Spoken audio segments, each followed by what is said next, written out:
Salut tout le monde, bienvenue au 13e épisode de Finances fondamentales, le podcast d'éducation financière qui se prend pas au sérieux. Aujourd'hui, je fais la synthèse du livre D'endetté à millionnaire, un plan pour les milléniaux, les jeunes familles et tous ceux qui veulent s'enrichir, écrit par David Descoteaux et Yann Sénécal et publié en 2012. Je réponds d'abord à une question concernant qu'est-ce que je ferais aujourd'hui avec un cadeau de 10 000 $. Bon podcast!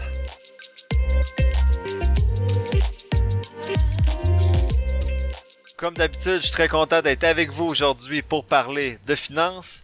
Avant de commencer, je réponds à la question de Henri, que je résume, qui me demandait « Que ferais-tu si tu recevais 10 000 $ aujourd'hui? T'achèterais quelle action si tu pouvais n'en choisir qu'une? » Henri.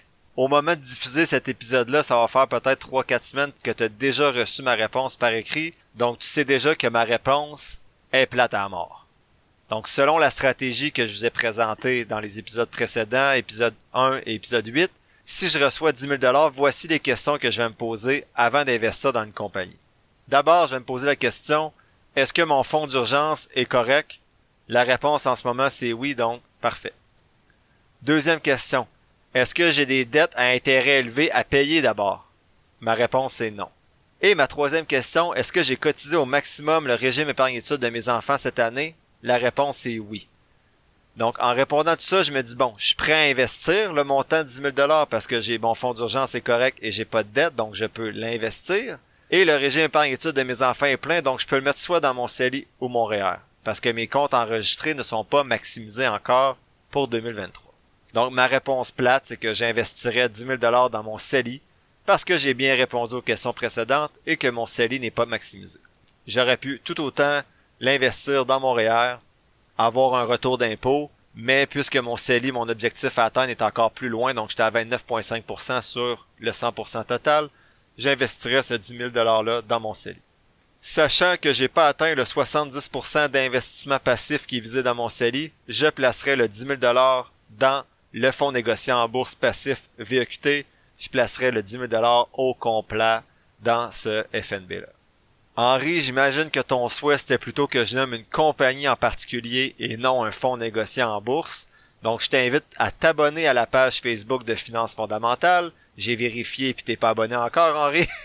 Donc le lien est dans la description de l'épisode si tu souhaites t'abonner à la page Facebook et à profiter chaque semaine de mon résumé d'analyse de 3 compagnies en bourse selon la stratégie que je décris dans l'épisode 2 que tu m'as mentionné avoir écouté.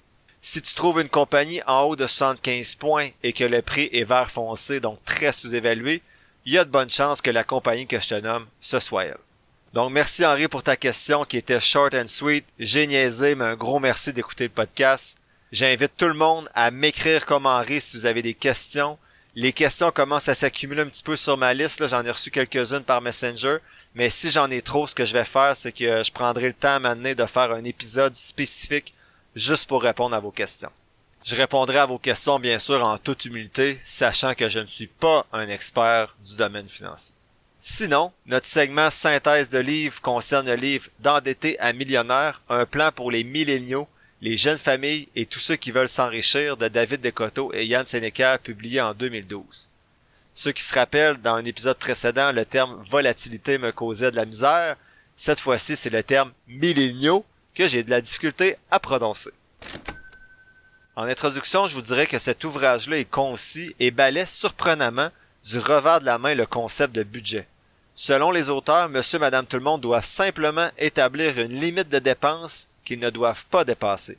Il faut toutefois bien sûr que cette limite-là soit déterminée à partir de quelque chose et qu'elle soit respectée. Donc ça nécessite tout de même que vous fassiez certains calculs ou certaines analyses de vos sorties et entrées d'argent. Selon les auteurs toujours, l'endettement chronique et l'absence d'épargne sont des fléaux qui affichent plusieurs foyers du Québec. Le premier point que je voulais vous partager s'appelle « Alerte mise en action du plan d'austérité ». Désolé si j'écris. Les auteurs mentionnent que lorsqu'une situation financière devient difficile, il faut activer le plan d'austérité. Ça nécessite à certains moments de diminuer ses dépenses drastiquement pour rétablir l'ordre dans ses finances. Je nuancerai un petit peu cette stratégie-là parce que, à moins que vous souhaitiez changer vos habitudes financières parce que vous débutez votre chemin vers l'épargne et l'investissement, ça peut être une stratégie intéressante pour réussir à mettre beaucoup d'argent de côté au départ. Par contre, je pense que c'est plus pertinent, intéressant et réaliste de budgéter ou tout de moins d'analyser ses besoins, ses entrées-sorties d'argent pour être constant et déterminer par exemple un montant limite chaque mois qu'on peut dépenser tout en respectant son objectif d'épargne à chacun de ces mois-là. Je pense que ça devient difficile sinon de jouer au yo-yo et de toujours avoir le sentiment qu'on doit se priver pour épargner alors qu'on devrait plutôt apprendre à vivre avec ce qu'il nous reste après avoir mis de côté l'argent qu'on veut épargner et investir. Pour les auteurs, la richesse, c'est juste d'être libre. C'est le deuxième point que je souhaitais vous partager. Donc les auteurs mentionnent que prendre soin de sa santé financière, ça permet de profiter d'une vraie liberté, soit de faire ce qui nous rend heureux, mais surtout d'enlever le stress financier. Il y en a certains qui n'ont pas de stress financier puis qui voyagent, mais qui quittent de l'argent quand ils reviennent à leurs parents toute l'année. Donc, il faut bien que quelqu'un, à un moment donné, ait fait des bons choix pour te permettre ta liberté à toi de voyager sans stress si c'est pas toi qui payes toutes tes choses quand tu reviens. C'est sûr, c'est un peu plus facile. Je voulais préciser que mon podcast à moi, il est centré sur l'argent parce que ça me passionne et je pense que c'est intéressant pour certaines personnes de s'éduquer dans ce domaine-là, mais je suis le premier à dire que l'argent, c'est pas ce qu'il y a de plus important. Comme je l'ai mentionné souvent dans les épisodes précédents et comme les auteurs le soulignent également dans ce livre-là, l'argent permet tout de même, je crois, de déneiger un chemin vers votre liberté financière, personnelle et vers votre bonheur. Rendu là, ça se peut bien sûr que vous preniez pas le bon chemin ou que vous glissiez sur une plaque de glace comme une maladie ou de la mortalité par exemple, mais c'est théoriquement supposé être plus simple d'avancer dans le chemin déneigé. Le troisième point que je voulais mettre en évidence pour vous dans ce livre-là, c'est pas de miracle, de la discipline. Les auteurs mentionnent qu'il faut être patient. On a tendance à toujours vouloir tout trop vite. Une voiture neuve, une grande maison, voyager. Le crédit va faciliter également cette impatience-là. Or, l'auteur dit que le luxe doit s'acheter comptant, cash. Sinon, vous êtes dans la voie rapide pour l'endettement. Une fois endetté, ça devient difficile de s'en sortir sans plan d'austérité, qui était le point numéro 1, le point alerte! Plan d'austérité en marche! C'est sûr, quand tu as des dettes, c'est plus difficile ensuite de te sortir un petit peu la tête de l'eau. Et là, bien, épargner devient un réel fardeau. Si par exemple, tu as une dette de 15 000 $ à 14%, ben, pendant un an, ben, tu as payé 2 240 $ en intérêt. Et ça considère même pas ce que tu dois payer comme paiement minimum, en plus de ces intérêts-là. Sur 5 ans, ben, ça donne environ 11 000 $ d'intérêt. C'est difficile de s'en sortir quand on a de telles dettes, donc c'est à éliminer pour pouvoir ensuite mieux épargner. Je suis allé voir par curiosité une voiture à 35 000 $ usagée que j'achèterais à un taux de 9% sur 96 mois sur Internet et ça me donnerait 16 000 $ d'intérêt. Donc pour une voiture de 35 000 $ sur 96 mois, je paierais 16 000 $, donc presque la moitié du véhicule. Le quatrième point soulevé par les auteurs, un point auquel j'accorde beaucoup d'importance et que je vous dis souvent en conclusion de mes épisodes, c'est développer votre littératie financière. Les auteurs disent que d'être libre financièrement, ça commence par le fait de s'informer et qu'on aime ou non le domaine financier, c'est notre responsabilité de le faire pour nos proches et ou pour nous-mêmes. Les auteurs parlent également des régimes fiscaux avantageux que nous avons déjà vus ensemble et y mettent particulièrement l'accent sur le régime épargne-études comme j'ai fait quelques fois depuis le début du podcast. Ça revient au livre précédent, un des plus beaux cadeaux que vous pouvez faire à vos enfants, outre bien sûr les aimer, en prendre soin, passer du temps avec eux, c'est de leur offrir une vie financière qui part du bon pied avec un régime épargne-études. Bravo en passant, si vous écoutez présentement ce que je suis en train de vous dire, ben c'est que vous êtes déjà en train de faire un bon pas pour commencer ou bien vous assurer de maintenir le cap par rapport à votre santé financière et vous êtes en train de continuer ou de consolider en fait vos connaissances dans le domaine financier. Le dernier point, c'est ai-je besoin d'un conseiller? Les auteurs disent qu'il ne faut pas absolument se passer d'un conseiller, mais qu'il faut le magasiner assurément. Selon eux, c'est toujours plus facile de magasiner son conseiller quand on connaît les bases et le vocabulaire utilisé dans le domaine. On risque moins de se faire fourrer, selon eux, et de sentir comme moi au début de mon parcours financier qui était confus, ou bien encore présentement quand je vais faire réparer ma voiture au garage, puis que je comprends rien de ce qu'on me raconte qui est brisé sur ma voiture. Vous pourrez poser les bonnes questions si vous connaissez les bases du domaine et ainsi détecter si un conseiller travaille réellement dans votre intérêt ou plutôt pour le sien.